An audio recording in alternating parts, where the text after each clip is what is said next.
It's funny, I think I think they should lean in while you can, but I think hold the cards to make it a thing. I think part of the beauty of that is that it was so unexpected and kind of so different from what they were kind of doing that it really stood out.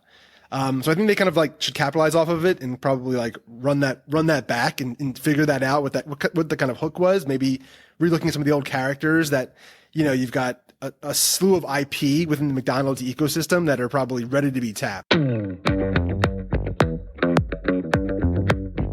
Hello, everyone, and welcome to another episode of Behind the Brand. You're going to love this one with VP of Marketing at WeWork, Brandon Resnick, who is one of the smartest marketers I know. He's a former Vayner Media executive, one of the early ones, in fact, with Gary, and WeWork is definitely in good hands with him. Our conversation is wide-ranging on a variety of marketing and advertising topics that includes brands like McDonald's, Netflix, Meta Company, and more. Brandon also talks about the current WeWork brand and where it's headed, and so for this reason, I'm not going to include my regular WeWork ad spot. You're going to hear plenty about it here, but if you've been paying attention, you know that WeWork has been a long-time sponsor behind the brand and a great partner. You can be sure that I only support products and services that I actually love, and this is one of them. You can count on me to bring you quality resources that improve your health, wealth, business, and life. And okay, I won't leave you hanging. You can get 30% off your first 5 months at WeWork, the All Access Pass, by using code Brian AA30. That's BRYAN AA30. Just go to we.co/behind the brand and get hooked up. This episode is brought to you by 8 Sleep. Good sleep is the ultimate game changer, and the 8 Sleep Pod is the ultimate sleep machine. I have a big announcement, everyone. Choose your form. The new Pod 3 cover and mattress is finally here. For me, the 3 pillars of health are sleep, nutrition, and exercise. Sleep, especially on a thermoregulated bed, at the right temperature customized just for me, has been the key to me feeling my best and performing at a high level. The 8 Sleep Pro Pod is a game changer, I promise you. If you sleep with someone every night like I do, you would normally have to compromise with your partner on temperature, but not with 8 Sleep. The pod is the only sleep technology that dynamically cools and heats each side of your bed to maintain the optimal sleeping temperature for what your body needs. With the pod, you can start sleeping as cool as 55 degrees Fahrenheit or as hot as 110. You control everything with an app on your phone, and it's really super easy. The result: clinical data shows that 8 Sleep users experience up to 19% increase in recovery, up to 32% improvement in sleep quality, and up to 34% more deep sleep. I can attest to this. My sleep has improved dramatically since sleeping on 8 Sleep. The new Pod 3 enables even more accurate sleep and health tracking with double the amount of sensors, delivering you the best sleep experience on Earth. The pod isn't magic, but it feels like it. Go to 8sleep.com/Bry. That's EIGHT sleep.com/Bry to start sleeping cool this summer and save a ton with my special discount code. Hey everybody, I'm Brandon Resnick, VP of Marketing at WeWork, and I'm on Behind the Brand with Brian Elliott. What's up, everyone? Welcome to another episode of the show. Brandon, welcome. Thank you, Brian. Glad to be here. Excited. I usually ask my guests, how did you get this job? How did I get this job? Through a series of interesting events, through kind of working my connections through my previous role and responsibilities, and finding a really great person who kind of brought me along on the journey to this company. And since then, through a kind of series of different interesting kind of inner workings at the company, I found my way into this incredible position. So let's roll the clock back. Let's go back in the chronology. Let's take it way back to young Brandon, maybe, elementary school, middle school, high school. What were you thinking about on a career path? And with context, the reason I ask this is because, if you are watching this show on YouTube, for example, instead of listening, I can go to the comments and I get a lot of comments like, hey, I'm just graduating from high school, or I'm just coming out of college, trying to find my passion, trying to find my path. What advice do you have for me? And I'm always curious about how people who have found their path or are mid-path or are crushing it, like, what were they thinking in the beginning? What were the signals? What did you want to be when you grew up? No, it's a great question. It's one that I think looking back, it makes a lot of sense, but kind of in the moment, you had no idea. I had truthfully no real direction in terms of what I wanted to kind of aspire to. And it definitely wasn't being a marketing professional. I don't think any child comes, in elementary school, like that's not your career day of choice typically. Maybe now with Gen Z and maybe kind of some of the younger folks, maybe they're coming and looking at a Gary Vee or a Brian Elliott and saying kind of that may be the model. But for me back in the 90s and early 2000s, that wasn't the case. But for me, I think part of my journey has been kind of this bit of a jack of all trades, looking at kind of the art and science of things. I think from a kind of English perspective and kind of your kind of core subjects, English, social studies, I kind of always excelled, and I loved the storytelling aspects of kind of the kind of more liberal arts and kind of those aspects. Yeah. I also kind of really excelled at math and science, and I could do those really, really well as well. And I wanted to always find a place that kind of balance those two things that I felt kind of equally as good at. And I think through kind of, going to school kind of undeclared and undecided, I think ultimately one of the paths and taking kind of a few courses and trying to kind of pressure test what that looked like, I found advertising. And I kind of recognized pretty quickly that it was kind of the perfect marriage of the kind of more kind of art and science that I kind of was looking for in a profession. And I thought, yeah, I could do that. I looked at that and said, yeah, that seems like it has all the makings of what I want to kind of aspire to be. Yeah. What did your parents do? My dad was a physical education and health teacher proudly in the Philadelphia school system. Awesome. And my mom worked kind of a bunch of jobs, but it is essentially kind of a doctor's assistant now. Okay. Yeah. Okay. So definitely was not the kind of family trade that I got into, but I think a lot of like the morals and values that my parents kind of instilled upon me definitely kind of helped steer me in that direction. I think they always put a real value on education, and they always kind of really, push me to kind of really excel in those fields. And I think I wanted to find something that I could do within the business curriculum. And I think this was kind of the perfect marriage of what I wanted and also what they thought was kind of the right thing for a kid in the 90s and 2000s to kind of, work towards. Mm-hmm. And what brands were you thinking about? Like you think you're kind of aspiring at advertising, one of my favorite shows of all time is Mad Men. I look at that era of I guess it's the 40s, 50s and 60s, like classic Mad Men advertising. I mean, good and evil for different reasons, the misogyny and the heavy drinking and the, bar carts, not so great. But the other part of it, like the real, classic tried and true advertising model, super fun to watch, at least in that sort of biographical. But what brands were you looking at during the time? Yeah, it's funny. One of the things I should say, like one of the signals, but going back to your earlier question that I kind of always looked at is I was the kind of kid who just loved to wake up, and this is going to sound insane, but actually thumb through, if you remember, like the circulars that would come every Sunday in the newspaper. Yeah.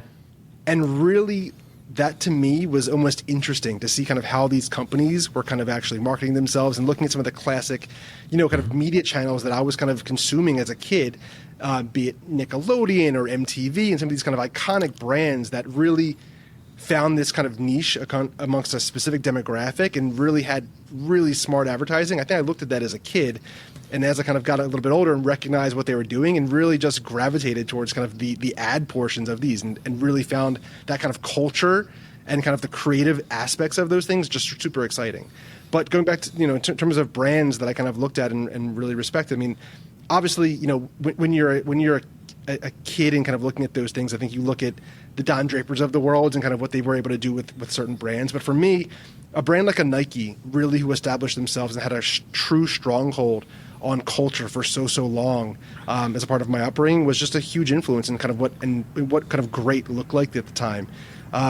You've got other brands that did really, really smart things too, I think, over that time. When you look at kind of what a McDonald's did with Happy Meals and really trying to figure out a way to kind of get into an audience's mindset and their kind of buyer and look and say kind of how do we really influence that person making the decision as well as the person who's asking to go.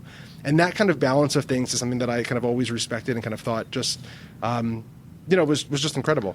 I also kind of worked for, in college, one of the professors that I had, kind of helped, was the kind of Mad Men person, right? They were tried and true kind of 1960s Mad Men style, kind of Y&R classic agency style. And he went on and helped kind of Ted Turner start CNN and some of the broadcast things. And a lot of what he was talking to in his curriculum were those old iconic brands. When you look at some of that like Sanka coffee, Like, why is the decaf coffee pot orange? Well, they made a decision to brand that thing orange and wanted to kind of drive that association with their brand and decaffeinated coffee. And he was kind of part of that original kind of strategic team when you think about classic marketing to really drive associations in that way. And I just think that was super inspirational for me to kind of think about these iconic things that we take for granted now and understand so regularly. Somebody way back when decided that that was going to be a thing. And Yeah. that's always just exciting.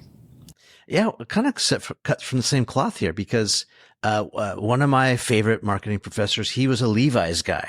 So like he was helping Levi's in the early days and, in the 80s, 90s, maybe most probably 80s and 90s, like Levi's was it, right? And there was this place called Miller's Outpost, which is like a super big retailer out here on the West Coast. And he was a big part of that. And then another professor was at Nabisco.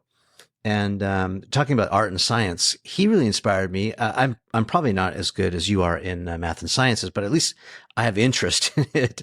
And he was my statistics professor, and he was the guy that worked at Nabisco that would work out the standard deviation of chocolate chips per cookie. And he would, work with the manufacturer to make sure that there's exactly, plus minus, a percentage or two of chocolate chips, exactly the same amount in each cookie. And he drove home the importance of analytics and statistics. And that's what kind of gravitated me towards advertising. For those who don't know, I've done quite a bit of that in my previous life at the studios on the client side. But yeah, tracking things and analytics and measuring and, ROAS, lifetime value, CAC, all those acronyms that we love to look at. Yeah, I'm sort of in that same camp. You also mentioned McDonald's. And it's sort of top of mind to me because McDonald's lately is killing it on social media. Are you paying? I was just literally not an hour ago having the same conversation upstairs.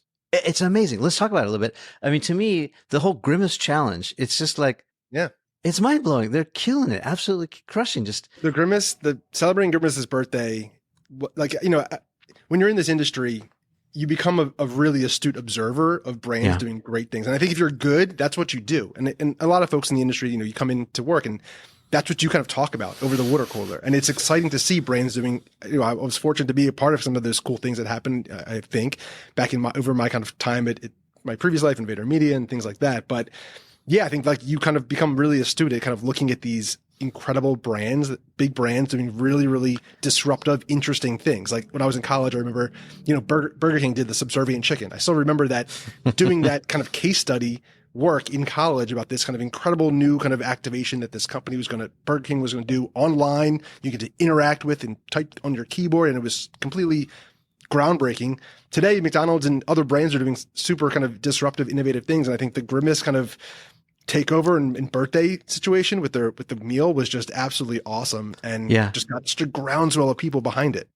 Is that a Wieden Kennedy thing? I think that's where it came from. I heard. I wouldn't doubt it. Sounds about right.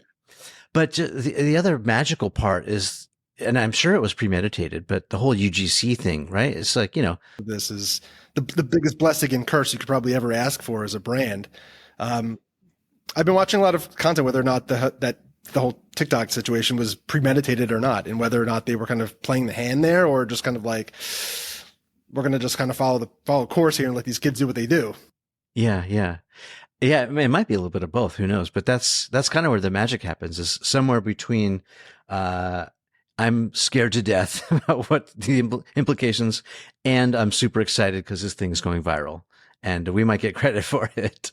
Right. Like back in the day, I remember, it's funny, like you'd have a professor always talking about like the epitome of success. This was in the, when I was in school back in 2000s, was like the epitome of your success was if you can make it onto late night TV, like that's when you've made it. That's when your thing has hit cultural zeitgeist and you are in the throes of what it means to be kind of in someone's mindset. If you're on late night, Jay Leno's talking about it, or Conan or someone. Conan or Jay Leno or Letterman or whatever it is. Now it's like, if you're that thing on TikTok, like that's it. Like that is the zeitgeist. That's what people are looking at.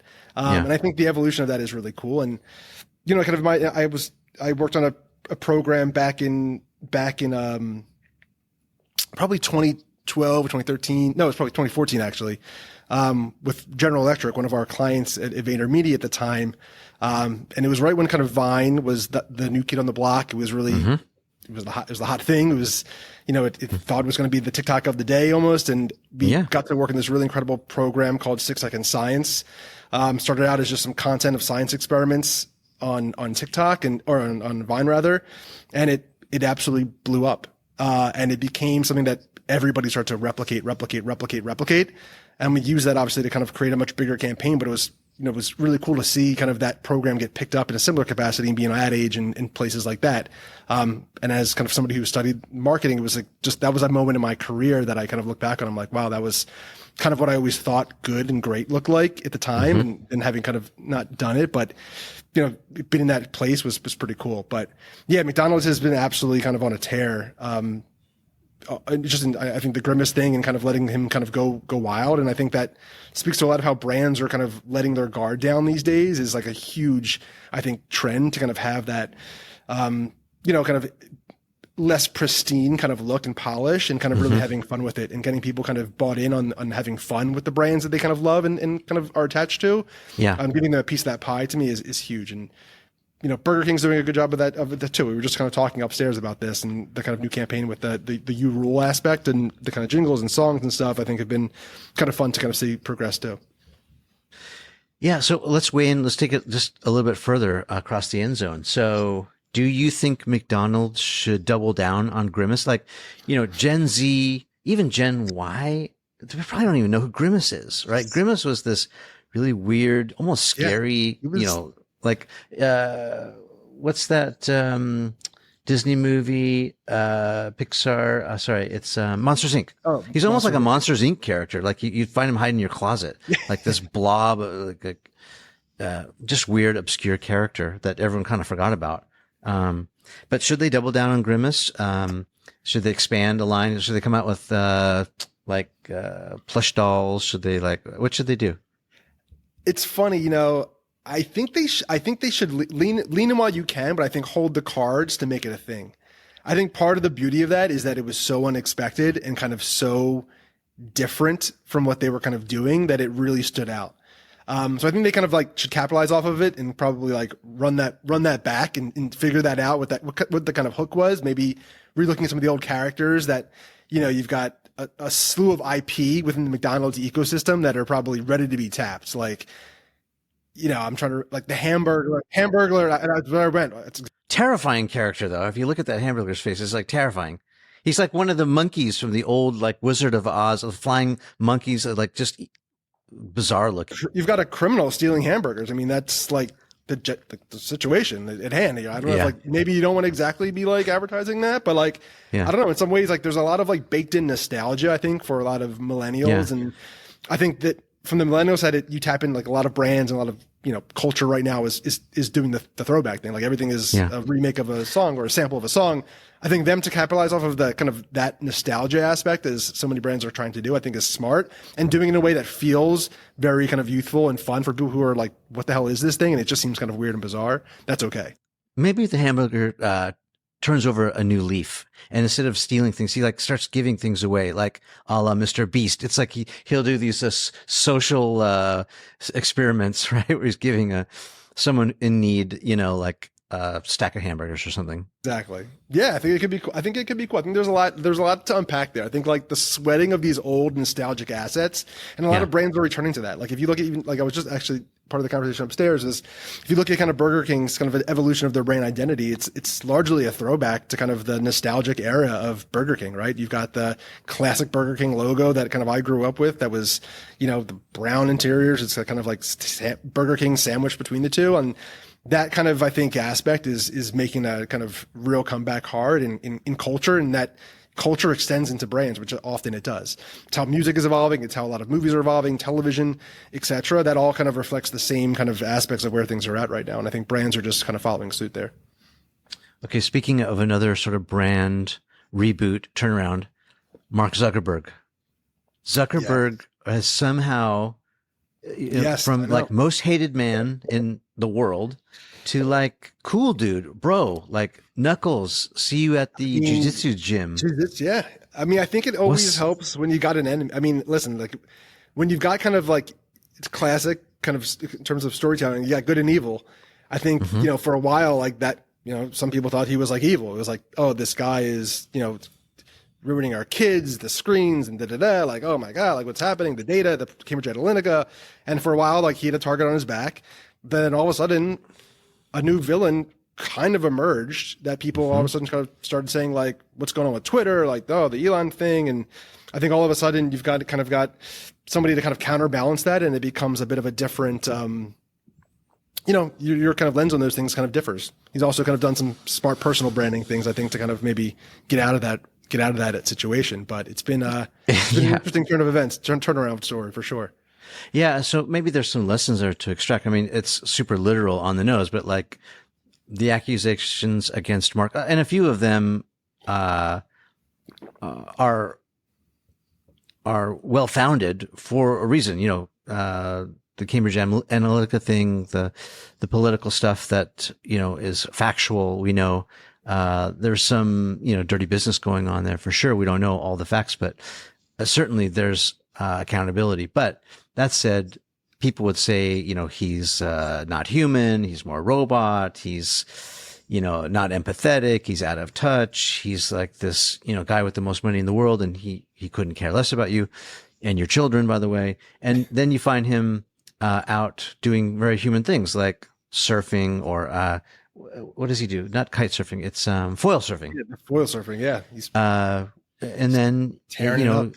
And then you see him learning Chinese with his wife, who is of Chinese heritage, and you get the idea like, oh, sure, it's in his best interest to spread the word over in China, but at the same time, that's kind of cool that he's learning his wife's language and getting in touch with that culture. And then you see him getting in shape on the jiu-jitsu mat and, kind of doing more human things. The lesson here is, whatever the criticism is, maybe you flip it on its head and you do the opposite.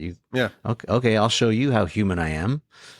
Yeah, I think the human aspect is important. I think like people want to, look at some of the presidential candidates we've had, like people like relatability. People, that's something that clearly, like when you have that connection and you can kind of see that yourself in that person, even beyond the circumstances of his financial kind of wealth at this point that he's accumulated, like I think it really helps to kind of desensitize people to those things and kind of make them feel a little bit bought in that he's just a person. And it's kind of been interesting, I think, to kind of watch that unfold and, to kind of see kind of like how they've evolved their own and, the success that he's had kind of even in the most recent weeks with Threads and kind of the launch of that as a platform, as a kind of complete counterbalance to those things, I think is, been really interesting. And just the storylines that have coming out of the Threads piece have been really interesting that were a bit unexpected, I think, from my perspective.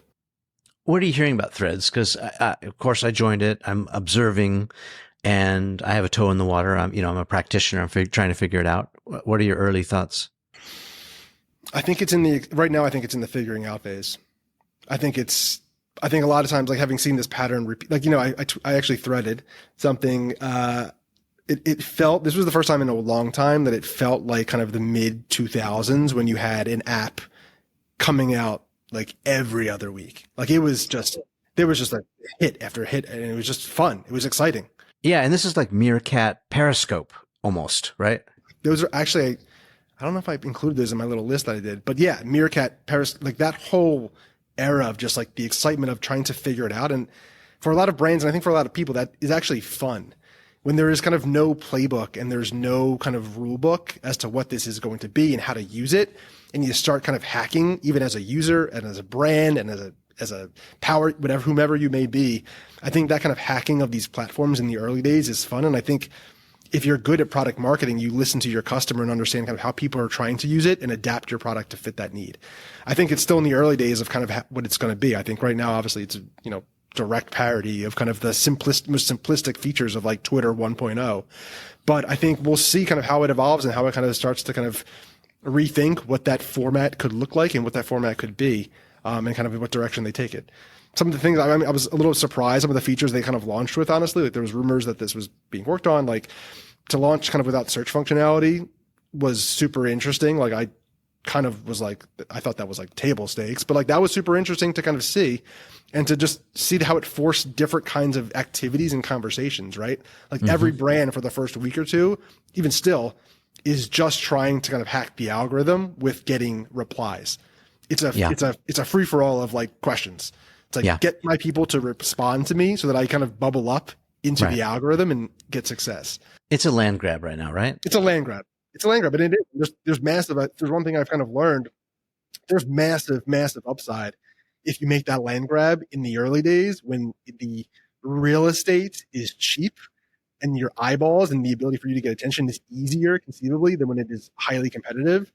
And that's exciting for, I think, a lot of brands to kind of be a part of and for a lot of people to kind of see and try to figure it out and to make that kind of that run early on because the upside is just, exponential. Yeah, it's going to be curious to see. I mean, I almost feel, and Elon's been hinting at this to make Twitter kind of like, kind of pre-PayPal days when he had that company X, to sort of make it the Swiss Army knife. Like, you can pay for stuff and you can talk to people. And the WeChat model. Yeah. I wouldn't be surprised if he pivoted away from just sort of the single function Twitter as we know it now, and it became that. And that's why he's like, go ahead, Mark, you can come out with Twitter because it turns out it's not very profitable. And that's why I'm pivoting away from it.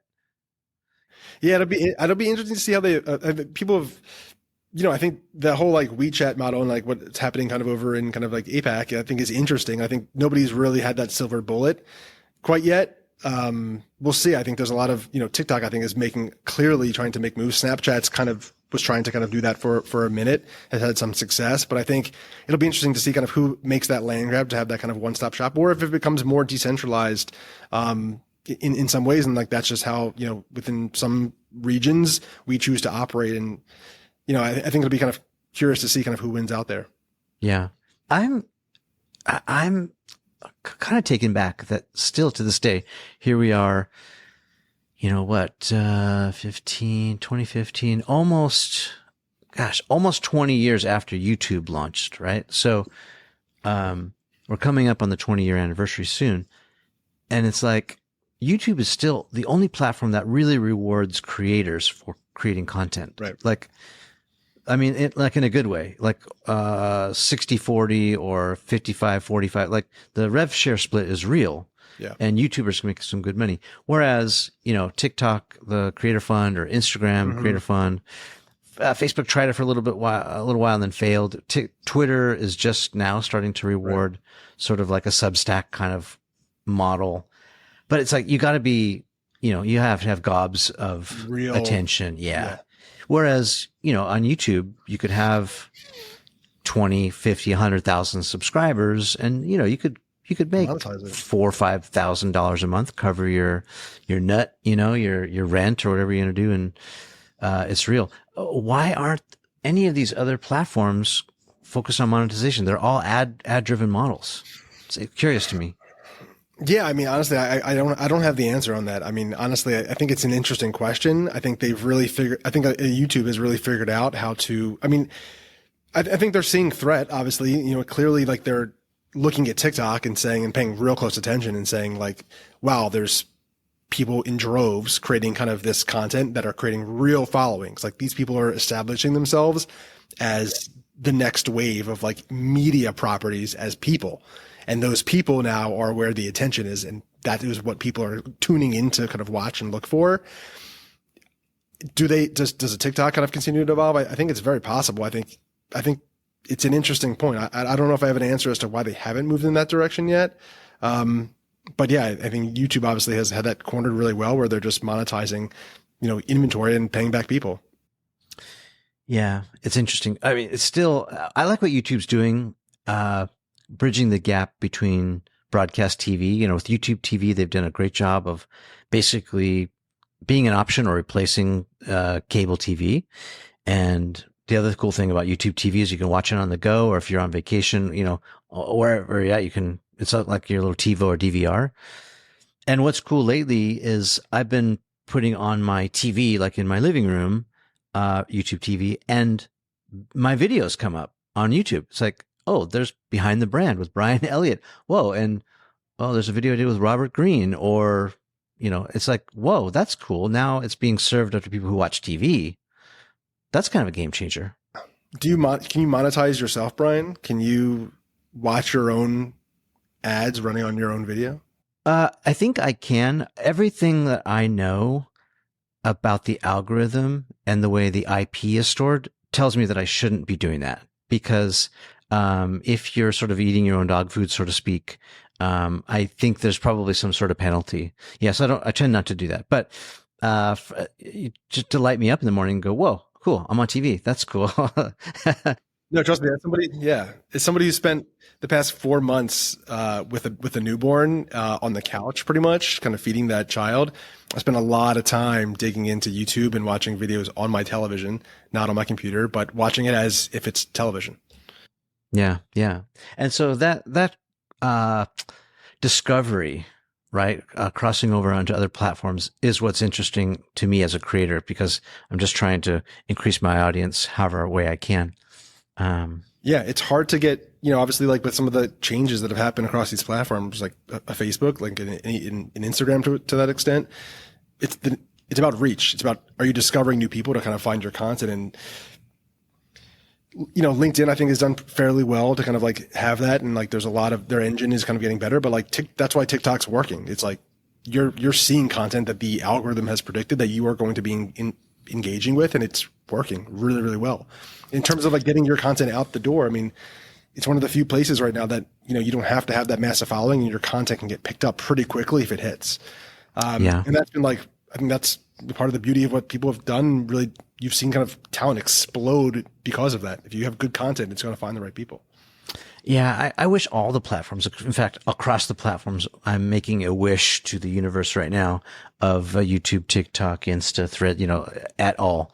Like the sorting functions are really bad across the board. It's like, I want to be able to sort, like, okay, who are my most engaged listeners? Like, even, if you go to Spotify or iTunes, if you're listening to this on audio, like, I don't know who you are. You have to go over to YouTube to leave me a comment, or DM me on Instagram, or leave a comment on my Instagram feed, so I know that you're listening to the podcast. It's like, I want to be able to sort. And it's not a vanity thing. It's just more like, back to the analytics, back to my Nabisco professor standard deviation talk. It's like, I want to know who my audience is. And, if I'm reaching a new audience of, let's say, hot moms, who live in the South, I want to know about that, because I want to be able to cater my content to them and talk about the things that they want to talk about, and engage with that group too, just as much as go deep with the hot moms. I get it. Like, I want to know who my people are. Or if I'm reaching Canadians, up on the West Coast or the Banff side, and for some reason I didn't know Canadians love me.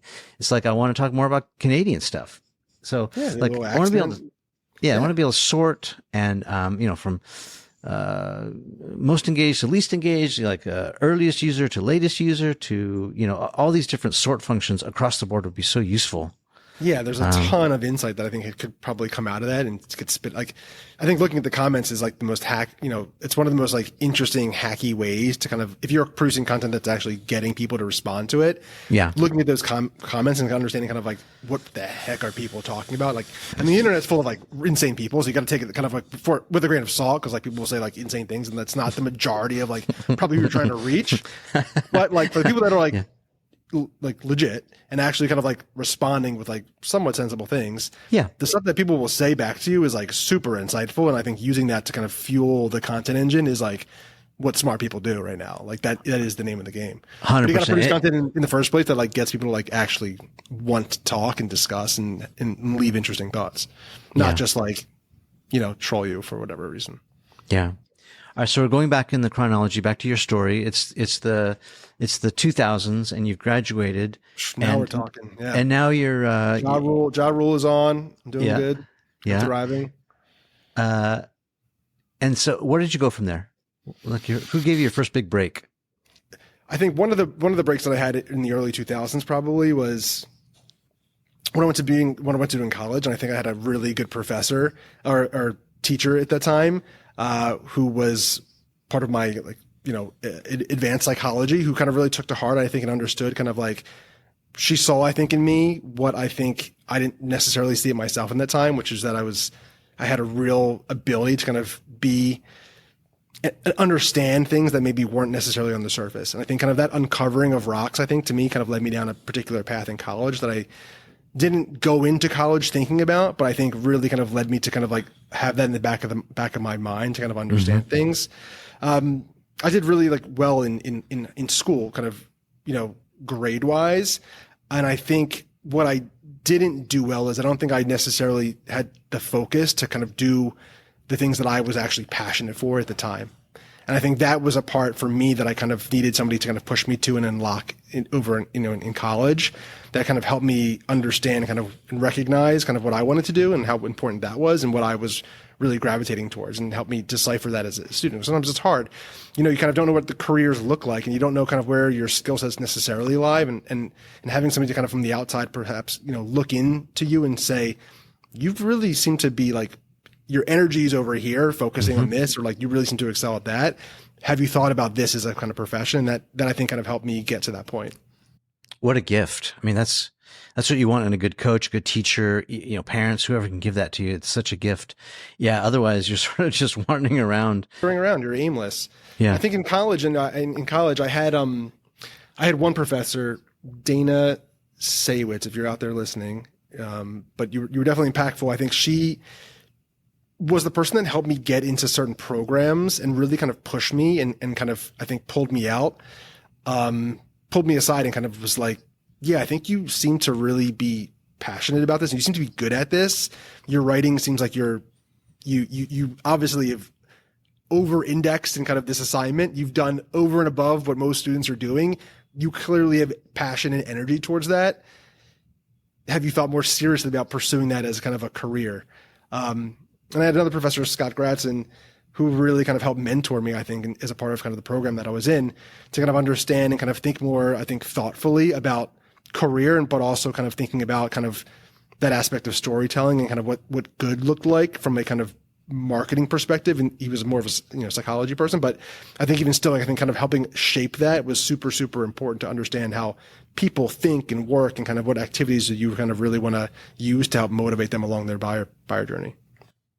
Yeah. And that complements really well the main thing in advertising, which is no longer demographics. It's more psychographics, it's less about age or where you live. And it's more like, what are you into? Where do you consume your media? Where do you get your information? What do you believe? What don't you believe? And that's all psychological. And it was crazy. Like I grew up in a time, like, I was in college. I was one of the first schools to get the Facebook back in the days. Like I was the person being in marketing classes being like, hey, I think there's something here. Like, no? Okay. I went to my first job out of college. I was the kid who they brought into the room to like talk about emerging this social media thing that was happening. This was like in the early days. Nobody was taking this seriously from a marketing perspective. And that was kind of like, I was in college, kind of thriving as college Brandon would, doing my thing, which we won't need to discuss here, but that was kind of the time. And I think, kind of trying to figure out being an undecided person early on and just seeing that and just the kind of allure of what was being created kind of while I was kind of in it. Just, every week there was new features. It was uploading your class, uploading your classes and attaching it to your kind of curriculum, and just the kind of iteration that happened and just seeing the potential that I really kind of, I think that was the engine that kind of helped get me into the kind of the marketing space and being like, wow, this is actually kind of fun. This is emerging. This is cool. This is disruptive. It's new. That kind of whole mentality, I think, was just at that time kind of where my head was at. And I saw kind of like what was going to happen. And I kind of didn't start there in my career. I went back kind of more like pharmaceutical marketing because it was the 2008. Everything was like belly up at that point. I was just so thankful to get a job at an agency in New York City. But I kind of quickly kind of in that position was like, yeah, like guys, I think this is going to be a thing. Like I kind of tried to make that case pretty clear, and a lot of companies, kind of were just like not there. Like that was just like, yeah, we don't make money. I don't like, we're killing it on direct mail over here. Like, I don't know what you're talking about, but like, right. I'm printing these things by the millions and we're making bank. So I think we're going to keep running that playbook. And I was like, yeah, I think I need to go somewhere else in my career. Yeah. And that was the time, even when Netflix was still mailing out movies on DVD, mailing them out. Yeah. I mean, I was like, for context, like I was staying in the office overnight as a 22-year-old out of college in a marketing agency. And I'm going to be super serious when I say this, printing out websites. Like that is not a euphemism. Like I was actually responsible for printing out, I'm not going to name the brand, but like something.com in paper format and being like, oh crap, like the logo is cut off between the pages. Like, how can I fix this problem? Like this is, and, you know, trying to fix like these things to like get the website submitted to the people that need to approve the website because they can't review it on the online thing. Yeah. Like it was crazy. It was a wild time. Like, yeah, I learned how to fix printers. Like you learn how to place like toner packets at that point, and like you get buddied up with the FedEx dude who's like, you know, getting the last shipment in. Like it was a wild time. That was like definitely the pre kind of like mass social days. It was pretty awesome. It was kind of awesome. A lot of things.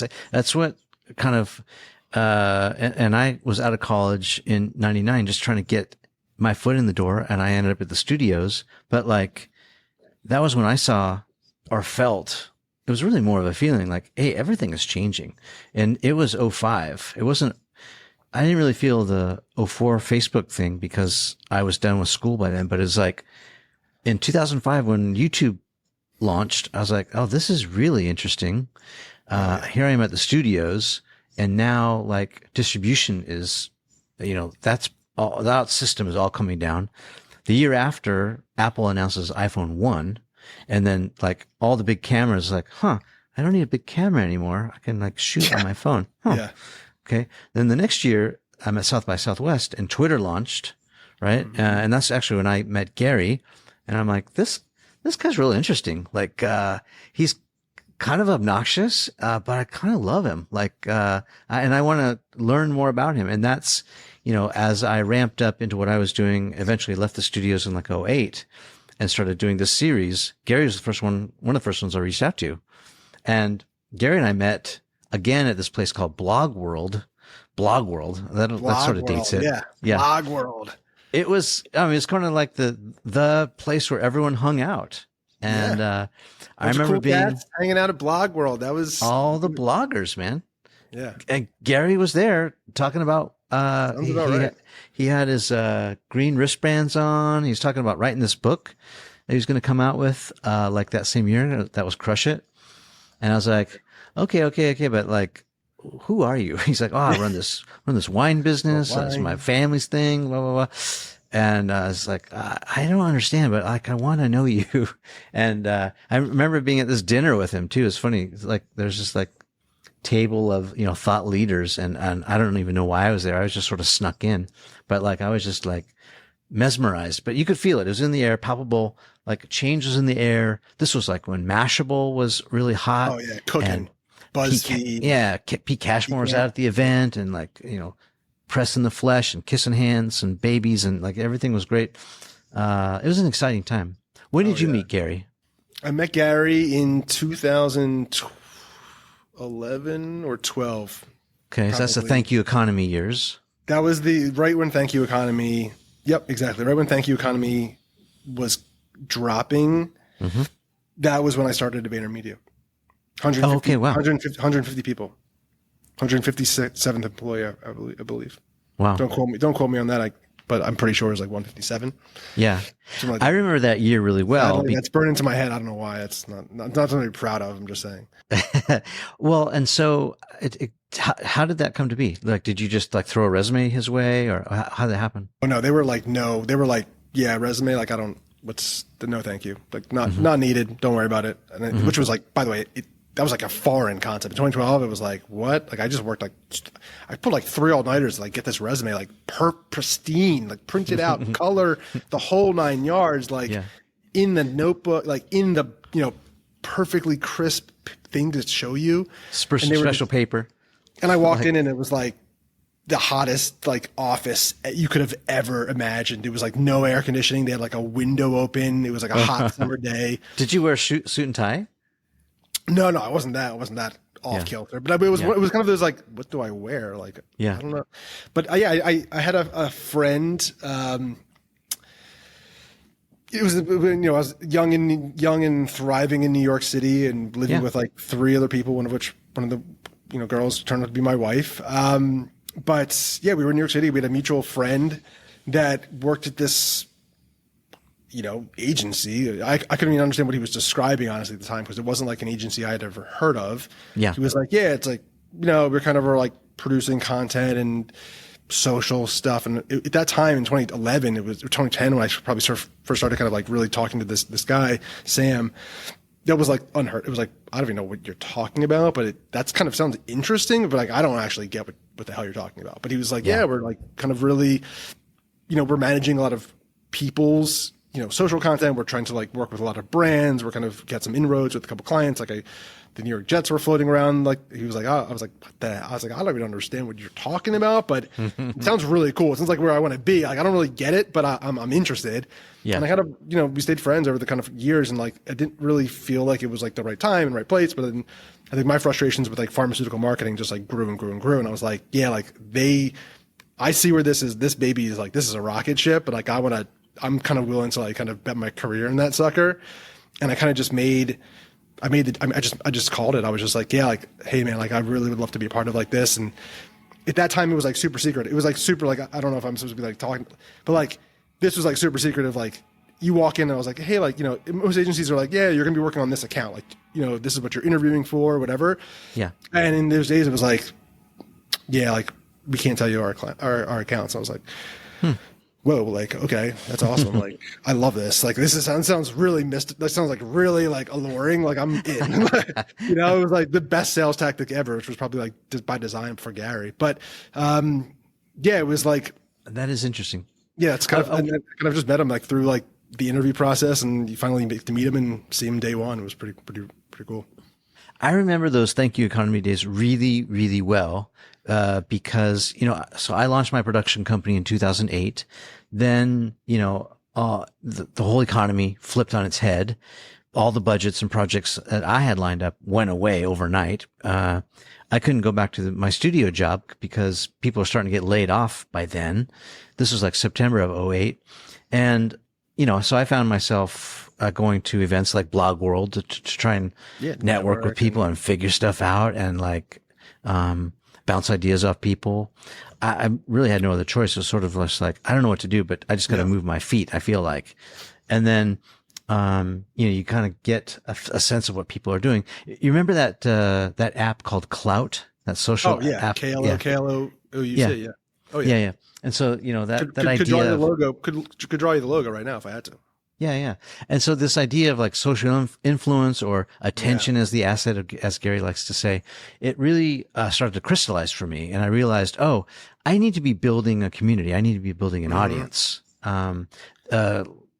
In '08, Seth Godin writes this book called Tribes, and I got really inspired by that. And I thought, okay, I'm going to give this a shot. And I started putting together little events in '08. It took a year of Seth saying, a year and a half actually, of Seth saying no. Like I invited him in '08. He said no all through '08 into '09. And finally, I said something I think that, that I don't know what clicked in his mind, but like, I think he had some, mercy or some sympathy for me. Persistent. Like This guy's persistent. All right. If nothing else, I'm persistent. It's true. I have lots of stories to prove it, but, he finally said yes. And Seth came out to Southern California to speak, and it was a phenomenal success. I mean, he gave me the super high bar because I asked him, what's it going to take for you to come out? And he's like, well, you can't afford me. And I said, well, try me. Like, what are you talking about? He's like, well, my speaker fee is $125,000 an hour. I was like, oh, whoa, you're right. I can't afford you. Yeah. This is did you hear that we're in a recession, Mr. Godin? Like, I didn't know if you knew that, but like, he goes, no, thanks for the invite, but I speak for Fortune, 500 companies, 100 companies. Plus I'm in New York. I don't want to come out to LA. It's kind of a pain, but I knew that the TED conference was happening that year, and it was still in Long Beach. And that's just like up the road for me. And so I said, hey, how about this? TED conference, I know you're coming out. You go to TED every year. He said, yes, I'll be there in February. I go, why don't we just build an event around you?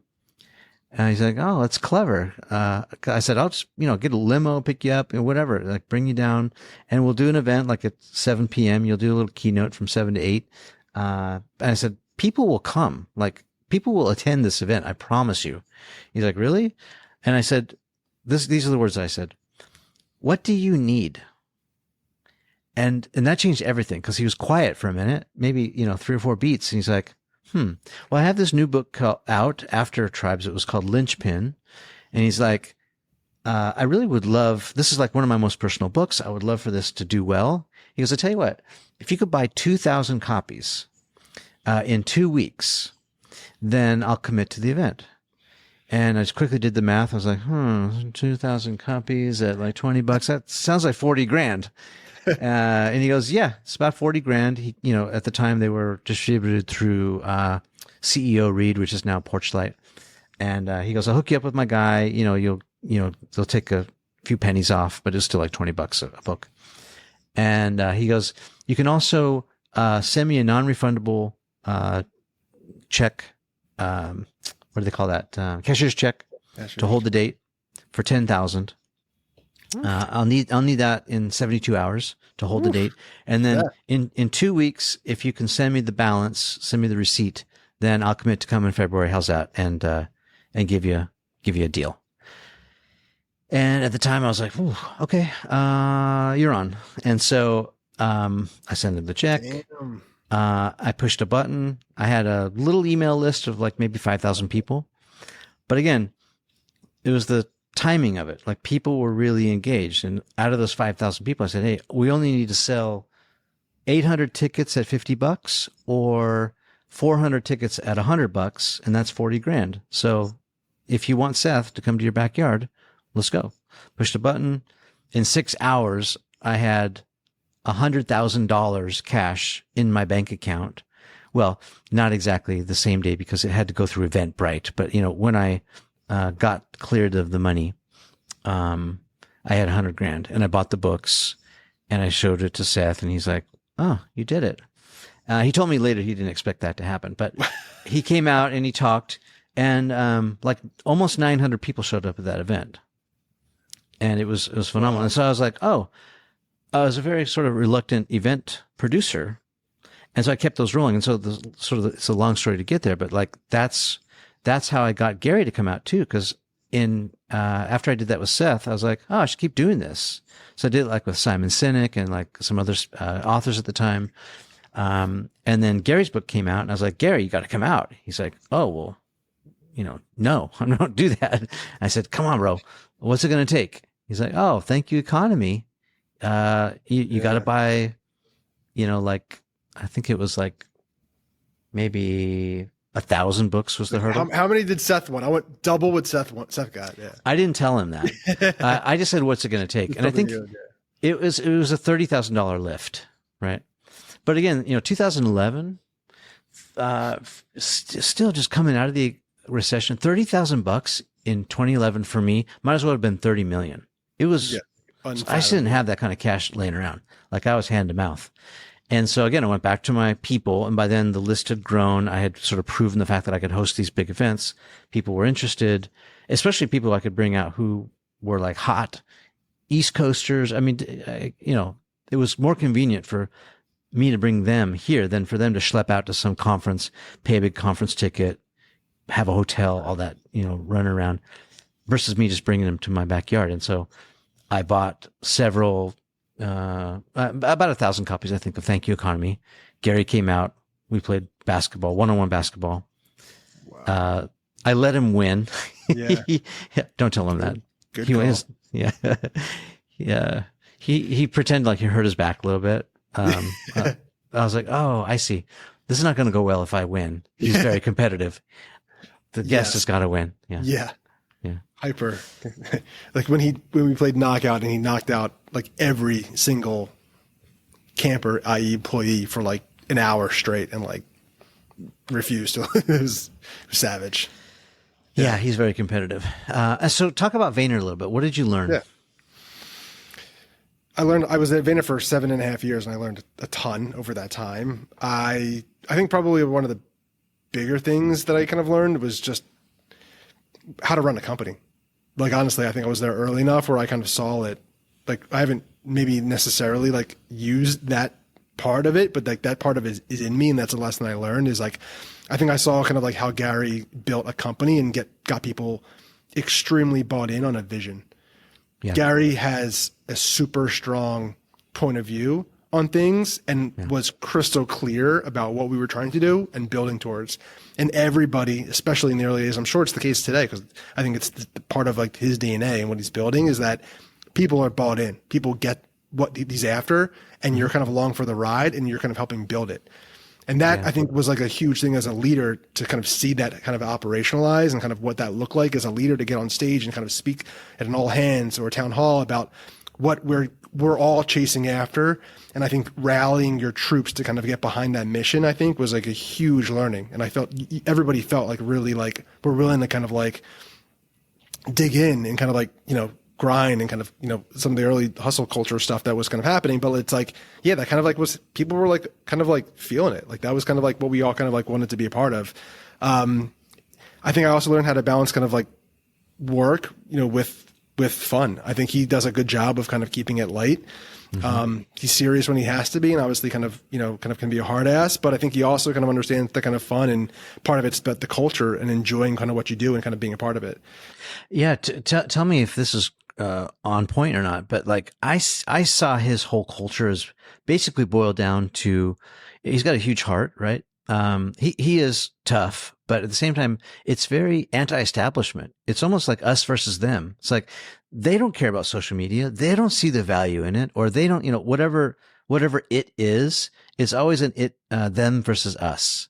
And it's a counterculture. Like, we're going to break the status quo. Like, you know, we're going to be the antithesis of the Ogilvy model agency. Like, we are a social agency first. We're about content. We're about people. We're about engagement, you know, not big flashy Super Bowl ads that everyone pats you on the back at the end and then it does nothing.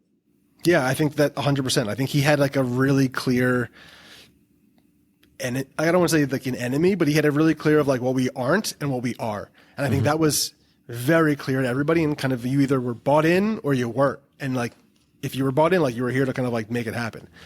So I think like that's kind of like what I saw from like a company perspective. And I think that's something that I to this day, like really value. And I think just, I had really admired because I saw what kind of good looked like in that regard. I think from a marketing perspective, I think you learn about attention. You learn how to kind of understand and kind of like the importance of kind of eyes and ears and kind of how to get in front of those people and where they're spending their time and finding ways to actually get paid attention to. That was a real big kind of tenet that we kind of like were always talking about. And I think I've taken that to kind of what we do here at WeWork as well, which is, you know, what can we do to produce and ensure that we're going to get your attention, that we have to earn that. You don't kind of get handed anymore. Kind of like there's too much media, there's too much noise, there's too many things happening for you not to kind of actually do something kind of worth stopping for. And that whole mentality, I think, in everything that was happening and being disruptive and being kind of first mover and kind of being different and being that bit of an outsider in feed, kind of wherever people were spending their time, I think was a real differentiator at that time. And I think still today exists. I think a lot of what we were kind of in the agency was laying the foundations for, and I think Gary was a massive shift in this, is just kind of what has now become this kind of creator economy of people kind of producing content for themselves, these personal brands, and finding ways to kind of use these platforms to kind of tell their own kind of story and provide value. Yeah, he's one of the early pioneers. I mean, you could take it back even further to early MTV days if you want to. You could, like, you know, Road Rules and the Tila Tequilas and, you know, those people who got really popular. Tried out for it, been there, tried out for Real World. Did you? Yeah, I did. I may have. Yeah. Yeah. I may have showed up to the Philly interview. Yeah. I didn't make it. Well, honestly, the line was so freaking long. Honestly, the second callback line was so long that I was just like, this isn't for me. I was probably off doing something else. Yeah. Do you have any? That was probably one of the regrets I had. No, I'm just kidding. I was going to say, do you have any like guilty pleasures? What are your guilty pleasures right now? Yeah. Oh man. You know, this is going to. Well, you're a new dad, so you're a little bit more domesticated, but new dad. Yeah. I think one of the guilty pleasures. It's funny, like talking about the brand thing. Like, have you ever watched the show on the History Channel, The Foods That Built America? No, I don't think I have. Oof. That's like become my Bravo. Like that's become like my Desperate Housewives or something, or like whatever that show is. But like, yeah, this show they've done an awesome job, which is, and it plays perfectly into kind of what I love, which is like this business marketing ingenuity of days of old. Like I could probably sit there and watch like I could probably sit there the entire day and binge watch like seasons 1 through 3. But they tell this, you gotta check it out. Like, they tell basically in a really like the same kind of, kind of model they do all these shows, but they talk about kind of how these companies that we kind of know, and you just think of it's like a big company. You're just like, I don't know where Taco Bell comes from, but like seems kind of interesting. Somebody actually created Taco Bell. Like, somebody had to like think of the idea of like, oh, the U.S. market doesn't eat tacos. Like I found this thing called a taco. Like I'm going to now get them to eat tacos and like build my business on this. And they talk about these kind of stories of kind of these, usually it's competitive, like it's Dunkin' Donuts versus Krispy Kreme, or Starbucks versus Dunkin' Donuts, or whatever. I forget, like Pizza Hut versus Domino's. Yeah. Chick-fil-A, like, the things go on, but like they unpack and they reenactments and they kind of talk about the history, and they have commentary from people.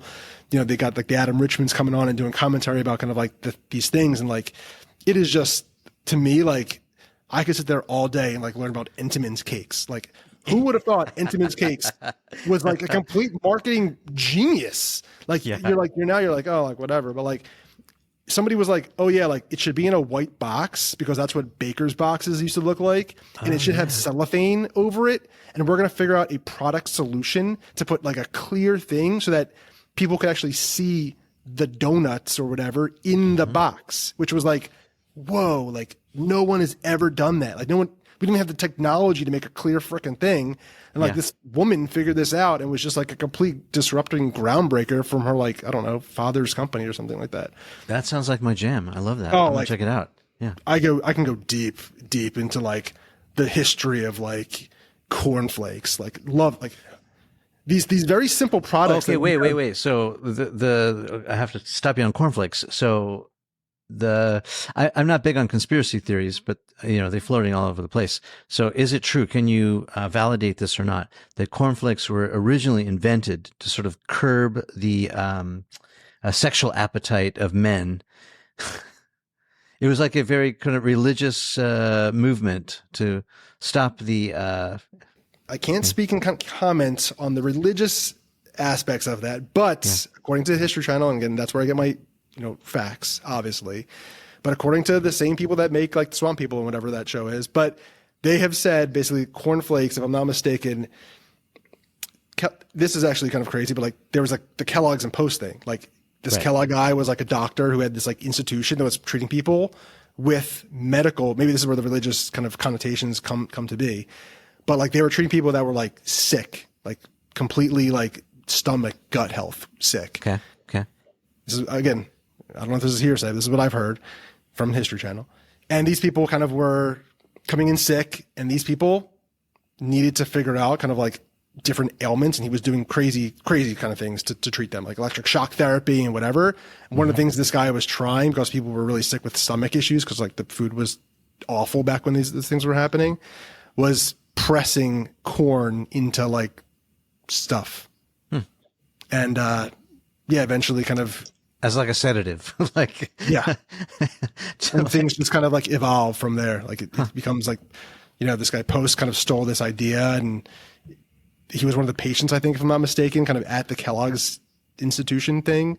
I don't know. I may be butchering this story, honestly. Like, you can't quote me on this stuff right now, but like it's late on a Thursday, but you got to check it. The show it's worth a watch if you're into I want to check that out.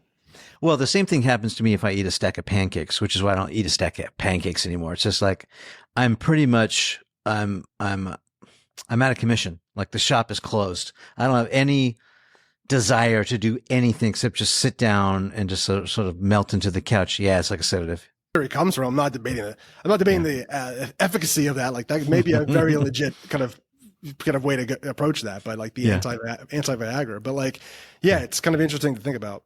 Yeah. Have you ever seen that back to the founder story, the McDonald's story? It's called The Founder with Michael Keaton. I think it's been on Netflix for a while. Yeah. That was a plane watch. That was a plane watch, I think. Super Yeah. interesting movie. It's kind of like that this show is kind of like that. Like they kind of do these like, not with Michael Keaton, obviously you're getting some like kind of actors, but like, yeah, you're kind of getting these kind of reenactments that like really kind of show you what, it must have kind of been like to be like in the, back room of like Dunkin' Donuts' 3 locations when they were like, oh yeah, like put glaze on the donuts. I don't know, like put pink glaze on it. I don't. One of my favorite lines from that movie, BJ Novak plays the lawyer who helps Michael Keaton, Ray Kroc's character out. He's like, you're not in the burger business. He's like, what? He's like, you're in the real estate business. Yeah. And he's like, that's when the light bulb goes on. And that's when he's able to sort of outwit the McDonald's brothers.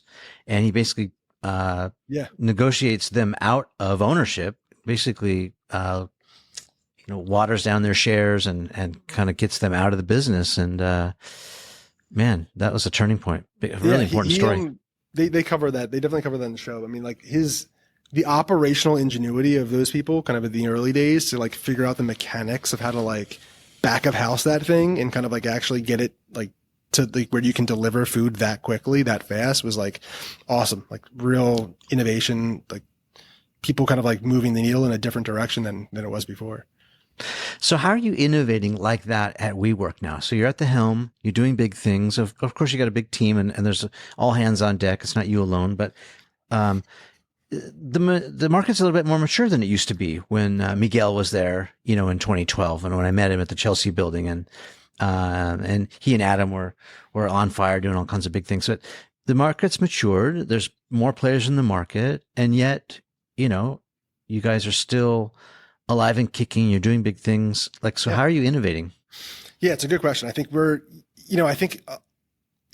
part of what we're doing is trying to determine kind of how to continue to kind of build back on some of those foundations. I think part of what made WeWork so different and kind of unique when it was kind of, when you were kind of in the early days kind of fanning it is this, we've created a consumer brand for a B2B product. I mean, nobody had ever thought that the office was cool. And that was kind of part of the innovation of what the product was and why we are kind of where we are today in terms of kind of being at the bleeding edge and the kind of, in terms of kind of what it means to be a workspace provider. And that brand aspect, I think, is really critical. And I think it's something that we continue to kind of come back to. There's a lot of players in the space. Like a lot of people are doing co-working and office space and obviously across the board. There is now. There wasn't back then, but there is now. Yeah. Now you can go in every corner and there's, a dozen kind of, spaces to kind of sit down and plop with your laptop. And I think what makes us really different in that sense is nobody really combines people, places, and technology in the same way that we kind of have figured out. You can kind of go into some of these spaces and they kind of, you can kind of sit down and sure you can kind of work and get it done, but you don't have the community aspects. You don't have the kind of energy and you don't have the kind of real system that's been put together by WeWork to kind of bring it all together where you just walk in and it kind of works. You got your Wi-Fi, you've got your fully kind of catered kitchens, you've got your drinks on tap, you've got your coffee at the ready, you've got all your kind of services that you kind of expect. That aspect I think is really kind of different. And I think we're continuing to innovate with products like our all access products or our on demand. Having the ability to kind of book a workspace and kind of drop down and touch down into a different WeWork wherever you are in the world is a huge aspect in terms of the reach that we have. We're having, a huge network of buildings where you as a member can now kind of tap into those and have a consistent experience, like a la McDonald's, wherever you kind of are in the world, I think is a huge, factor for companies looking to kind of standardize, their kind of what their employees are getting as a benefit, but also for people who are on the road or traveling or kind of need a place to work from, into these kind of distributed environment. I think the ability to kind of think of space as a service and have a membership to a space where you can have that a consistent experience is an innovation. And we're seeing that kind of market move in that direction where flex is becoming the standard by which a lot of companies are thinking about how to operate their workplace strategy, giving people who are across multiple cities and spaces, places to, really think about collaboration intentionally. Yeah. So is there this moment like we had in the movie? You're not in the burger business, Brandon. You're in the real estate business. So let's try to emphasize. You're not in the workspace business. You're in how would you fill in the blank there? I would say we are in, I think, we are in the real estate business for sure, without question. But I think we're in the workspace. And I think the reason I say this is that I think workspace looks a little bit differently now. Mm-hmm. I think it looks maybe a little bit more about collaboration, about community, and pulling people together with intention. And to me, that's a little bit different of how people maybe define the term workspace 5-10 years ago, where you kind of were, going to an office because that was the standard and like that was what you were told to do, sit in your desk every day. And I think now what we're seeing is that people are coming into the office because they want to be with their coworkers. They want to be with their community. They want to have the engagement and human interactions that you can only get by being kind of shoulder to shoulder with somebody in person. I think that's a huge differentiator of what we can provide and facilitate for people so they can show up and do their best work. Yeah. And I'll do a little bit of promoting for you just because I can, I'm here in a WeWork and you're a testament to it. I can be a testimonial, but there was a time when it was cool to say, Uber's not in the car business or pickup business. They're in the business of saving you time, right? Like, so you don't have to hail a taxi or, you can basically schedule your ride or know what's coming. So it's more about convenience. The iPhone's been the same way. So in many ways, I think WeWork and just building what you said, without doing too much like tongue bathing on the brand that we're talking about, but it's real. If you're a solopreneur and you got an office, for one, you can do that. And you can also hop around to New York, London, Tokyo, wherever there's a WeWork in the world. And you can pretty much basically pick up and jump in there seamlessly. The other cool thing is if you've got a whole ad agency and you've got 10, 20, 50 people, you could have all 50 people in that office. You could have a hybrid of 25 in office, 25 remote. You could, and if you scale up or scale down, the flexibility, I haven't been able to find any other place with as much option and flexibility as WeWork. Sure, you can find a singular building and they might be able to try to accommodate you, but like that's their only building. Like, right. They own that and then that's their only piece of property. Whereas WeWork's advantage is kind of like we're going back. There's a McDonald's in every corner. You can find one pretty much wherever you live in the world. And so that's the convenience thing. I think it's convenience and flexibility is what I'd say I like about it the most. Yeah, I think so many of our members say the exact same thing. I think the ability to kind of have that flexibility and to adapt that in whatever way kind of works for you, I think is super important. I think we really try to think about kind of all the different ways that people are currently trying to work and adapt kind of to meet those needs. We have companies that are buying, for the 20 people kind of in one city, they're buying an office that fits 20 people or buying an office that for their, or buying an office that fits 10 people because they want to manage who's going to use that office on different days of the week. And having kind of some of your workforce kind of in other markets kind of have this same consistent experience in a place where they can kind of go into the office on their own every day and have that kind of sense of community. Yeah. I think the ways that we're kind of thinking about work, obviously coming out of the pandemic, there's a need for innovation. There's a need for ways to think about workplace strategy a little bit differently. And a lot of companies are kind of rethinking how they kind of do that with different kind of offerings that maybe weren't, the traditional kind of long-term 10-year lease that you kind of were typically locking yourselves into. Yeah, it definitely changed. Everything changed again. It was totally reset after 2020. We're seeing it in our business with the production business, just because we want to attract the best talent. Sometimes we have to have people who live in different cities than us. Like we want everyone to be right here in LA or South Orange County, Laguna Beach, wherever we are right now. That would be awesome. But the reality is there's someone that's awesome in Austin, Texas, or Minneapolis, or New York. And it's like, we want them.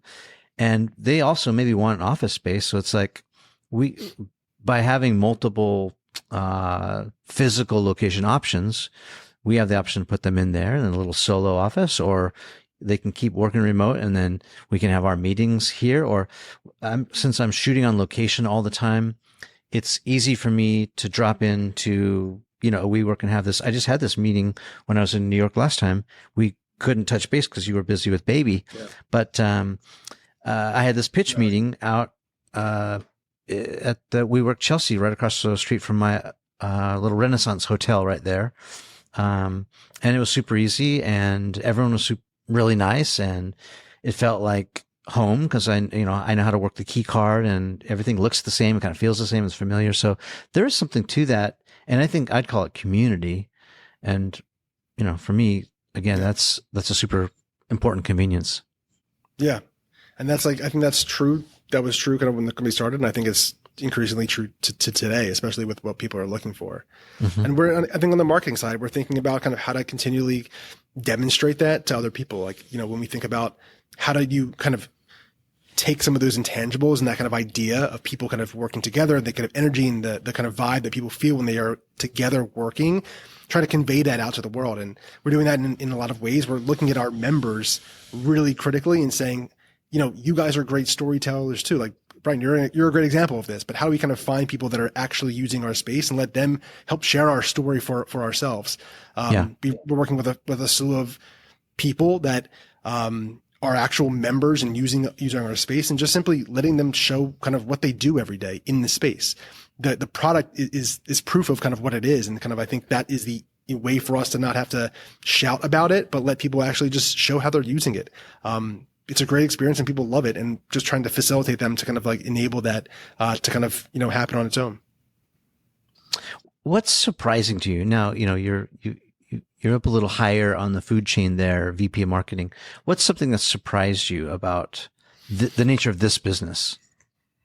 I think the complexities of running a global company, that's physical. I think that is something coming from the agency side, coming from the coming from the advertising kind of world and the agency side, and just kind of the complexities that come along with that from a marketing perspective get challenging at a company of our scale and our size.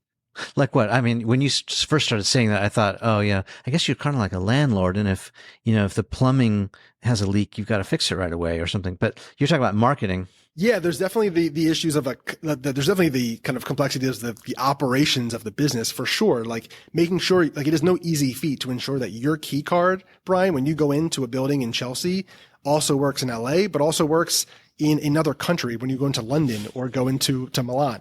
So I think the importance of kind of the facilities and kind of operational aspects of a company like that to have a standardized experience become very, very difficult and complex. And fortunately, we've got the most incredible team kind of working behind the scenes along with everybody else to kind of make sure that experience is just simply works, so that you can, as a customer, have that really frictionless and easy experience no matter where you are, and touching down, and have the consistent way that the chairs feel and look the same. They kind of have the similar kind of setting, where the bathrooms are, what the bathroom is going to look like.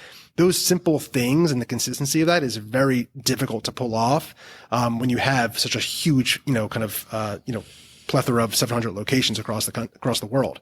From the marketing perspective, it happens too. I think that's one of the things that I think I've recognized in being this position and coming from a kind of, agency background where you're not exposed to the kind of inner workings of a company, are the complexities of operating a company at this scale.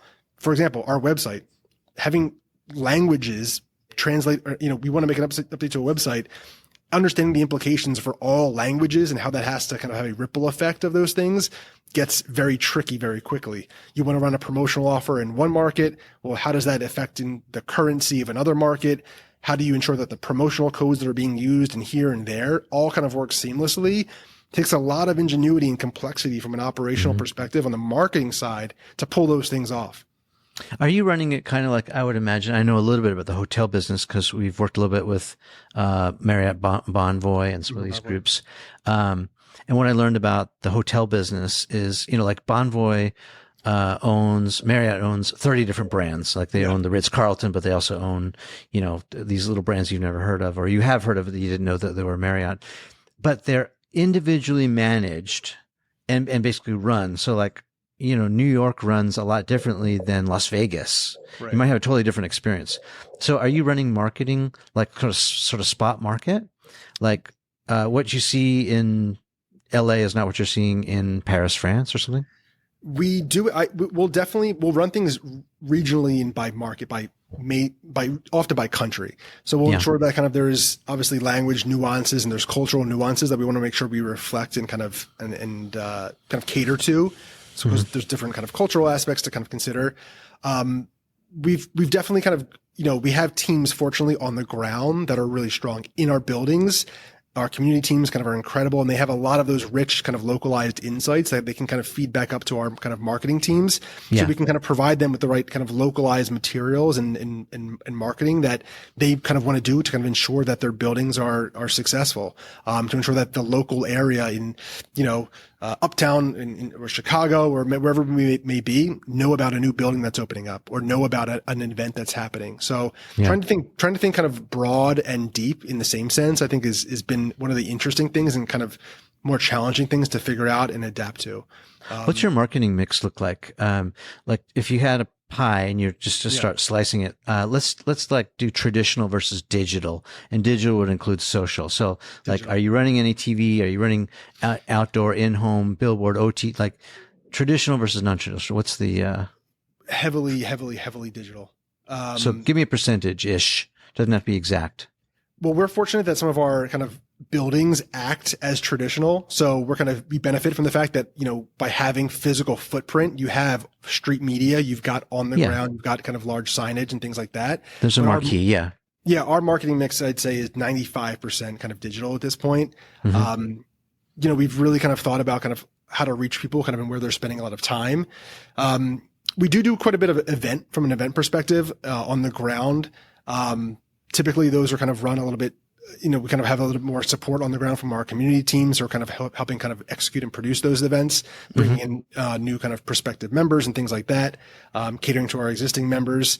But a lot of our marketing is digital focused for sure. Okay. So then let's chop up digital versus social. So I would assume you're running like PPC and you're running Google. You want people to find you on search engines. What's the mix-ish, digital versus social? Like, are you advertising on TikTok? Are you advertising on Instagram? We're definitely like across your social networks for sure. We're, obviously we cater to a lot of audiences on LinkedIn, of course. We look at our kind of B2B buyers. We're definitely, we definitely see Meta as an opportunity and kind of continue to run there. And then of course, we want to kind of make sure that our search game is kind of on point for people that are actively looking for space and looking for co-working, being a helpful resource for people trying to find, buildings and locations and things like that. One of the things that we're kind of doing that I think is interesting is we've seen a lot of, going back to the kind of members, what I was kind of saying, but things that we're doing to really kind of leverage and tap into kind of existing members to produce content, for things like TikTok, where their voices really carry weight and look and feel like how the platforms are kind of using. So, we've had a lot of success with a couple folks. I'll name kind of JT Barnett is one person that we've kind of worked really closely with. You may have seen his kind of his content. He's done great work on TikTok, but continues to produce really, really quality content that he actually was producing on his own. And we just simply kind of have now approached him and, really kind of partnered with that closely to say, like, this is somebody who knows how to tell our story for us. He's a user of the product. He's done it really well. And I've seen it. JT's good. Yeah. And we're going to be increasingly looking at kind of that kind of aspect of how to create content through kind of that, more kind of native UGC. Yeah. So you're an expert. But is it still difficult to relinquish the control? Like, I just want to give JT a script. I want to give him like key communication points. Like, that's like the world that's the world I came from. Right. But I think the reality is like not where the world is. And I think for me, that's like a super important point to kind of understand. And I think, especially when you look at what's really working, a lot of brands are building on the backs of people just simply really scrappily shooting content and shooting how to use the product or how to actually do it. And it's not the high gloss days of old where we're kind of doing full bleed, beautiful kind of like print ads or kind of TV spots. That I think that still works and there's still a place for that. But I think complementing that with kind of the more raw and real, that often exists is the reality of how brands tell stories right now. Yeah. It's a get ready with me, it's hey, I'm loading my, truck up right now with all the camera gear. And we're seeing that work really, really well. I mean, we're seeing kind of a JT Barnett actually sell real numbers on some of our all access passes as an example. I think that as a means of now communicating to audiences who are paying attention to people, not paying attention to kind of brands, I think is really, really important. And I think that's going to be an area we're going to continue to invest in and probably kind of continue to grow out. I think trying to find other ways for us as storytellers to kind of use members and to use people kind of in some of our marketing. And we've been kind of very much kind of like looking out at kind of the world and our spaces and making sure that people understand how beautiful and well oiled the machine kind of is. But I think also kind of getting that personal touch and kind of going back to a lot of what those kind of roots were in terms of building that community and kind of what members actually mean to our organization is important. And kind of think turning the, putting the face to kind of that brand is just kind of where I see it going. Okay, I got it for you now. Brandon, you're not in the real estate business. You're in the people business. I would have to agree. Yeah, I think it is. I think it's about the people. I mean, we were just sitting back, chopping it up, reminiscing about the good old days and all that. Tracking my roots, where I came from and where I'm going.